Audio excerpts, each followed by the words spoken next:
Today we are going to discuss about brain, and we also know that brain is mainly made up of three important parts: forebrain, midbrain and hindbrain.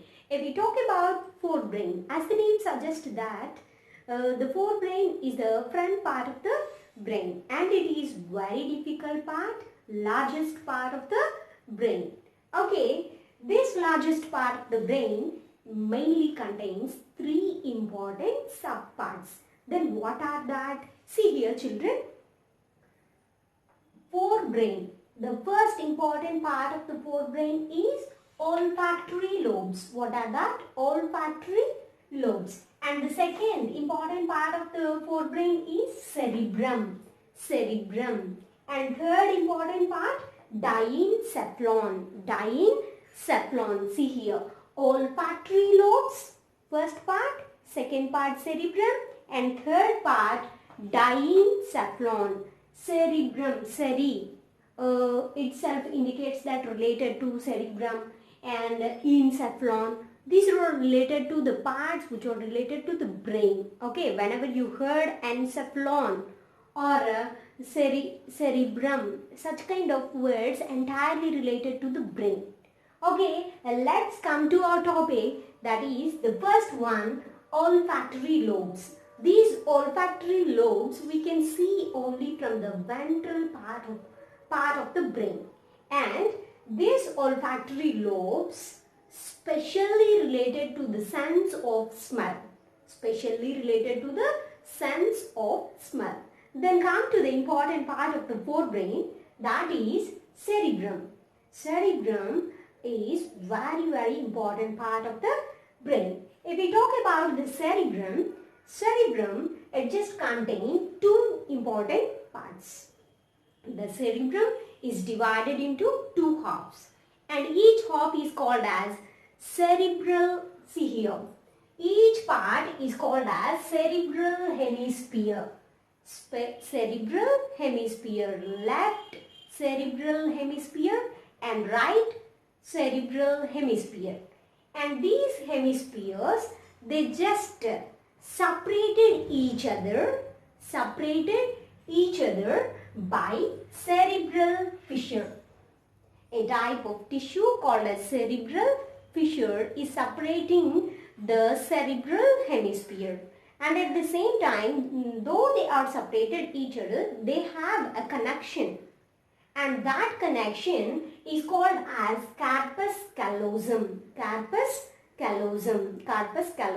Okay, what is this corpus callosum? Corpus callosum is the band of nerve fibers. Nerve fibers. You just imagine it is one half of the brain and another half of the brain. Means hemisphere left and right hemisphere. These two are separated by cerebral fissure.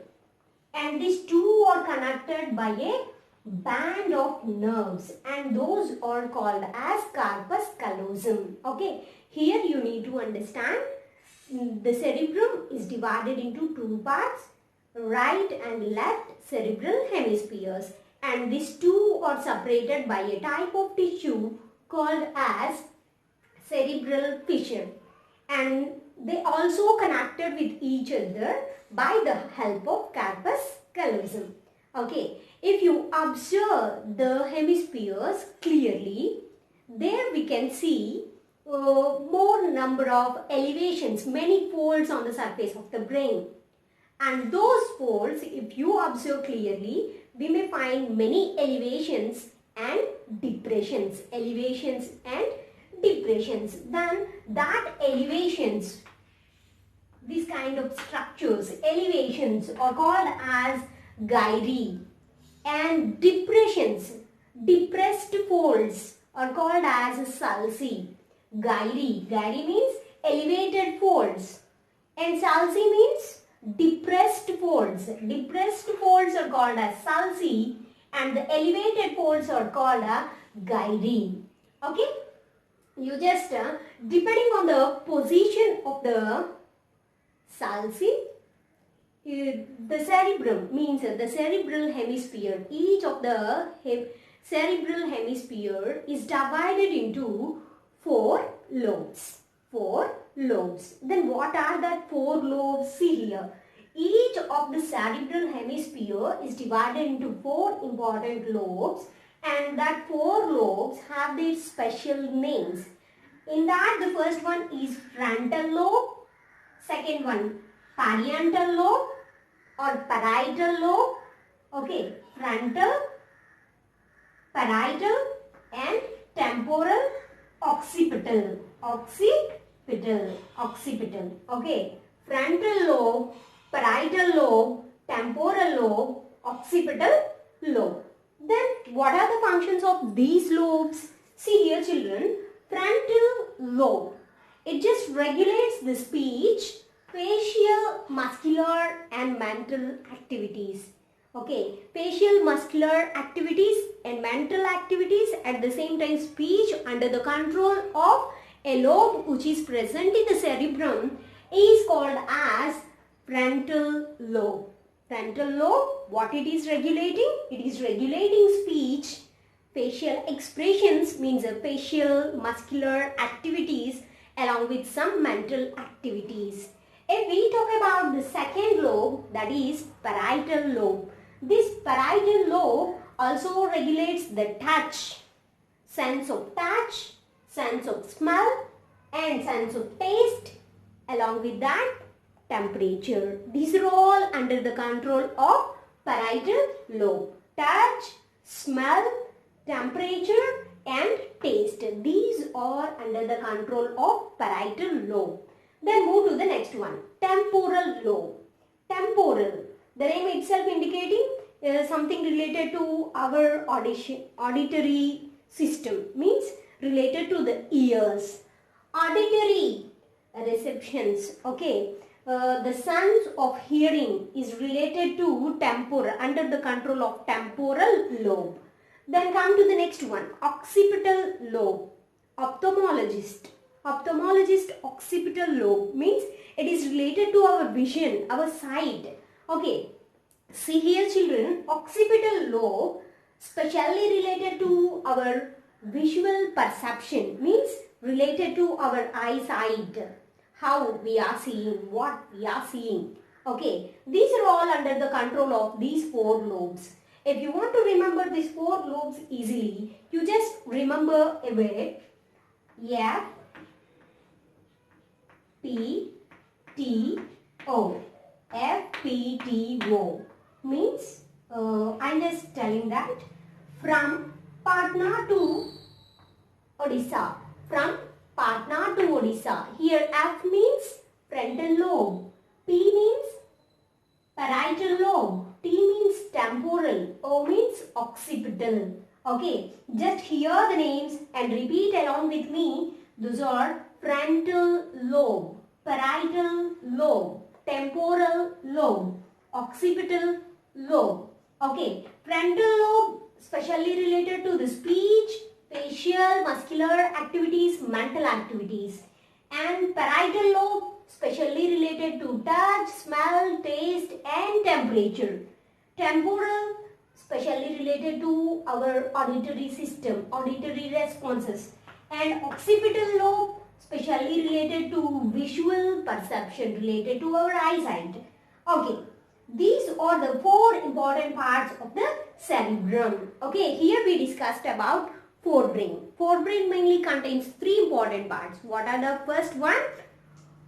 Olfactory lobes, and the second one, cerebrum. Olfactory lobes specially related to sense of smell, and the cerebrum, the most complex part of the forebrain. It just contains 2 important parts. What are that? Left hemisphere and right hemisphere.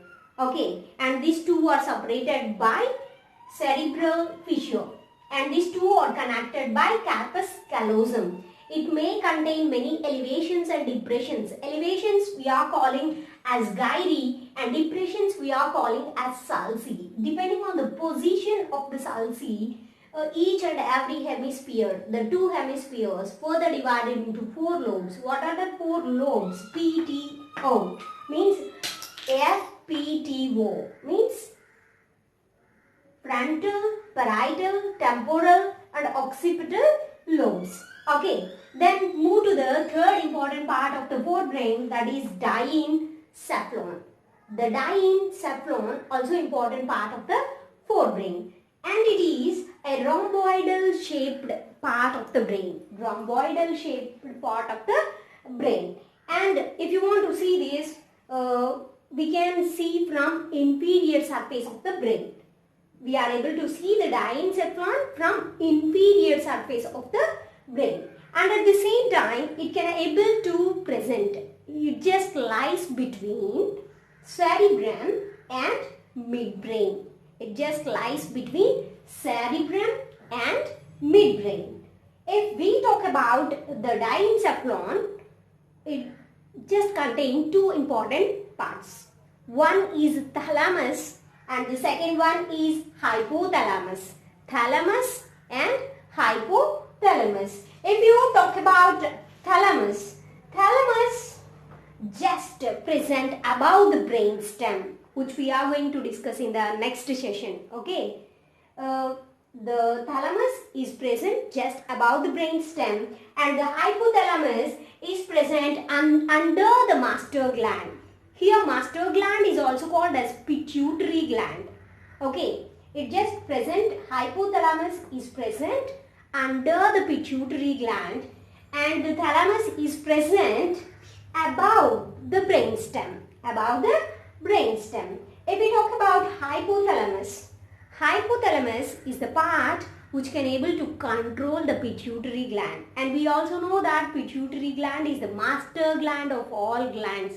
It can regulate all the activities of remaining glands, and the activity of this master gland or pituitary gland can be controlled by hypothalamus. Okay, that is the main important function of the hypothalamus. If we talk about the functions of diencephalon, diencephalon mainly regulates the impulses. It just regulates the impulses such as pain, temperature and light. Okay, impulses such as pain, temperature and light, and it can also act as a center for muscular activities. Center for muscular activities. All our muscular activities are under the control of diencephalon. Then it also controls certain emotions like anger. Okay, our angriness is also under the control of diencephalon, and at the same time it also regulates BP, our blood pressure, and also controls the body temperature. BP is under the control of diencephalon, and body temperature also under the control of diencephalon. At the same time, certain activities like sleeping and hunger pangs, these are also somewhat related to diencephalon. These are the simple functions done by the diencephalon of our forebrain. Here in this session we discussed about the first part of the brain, that is forebrain, and in the next session we are going to discuss about midbrain and hindbrain. Thank you for watching our channel Learn Best Things with Rama. If you like this video, please subscribe to our channel.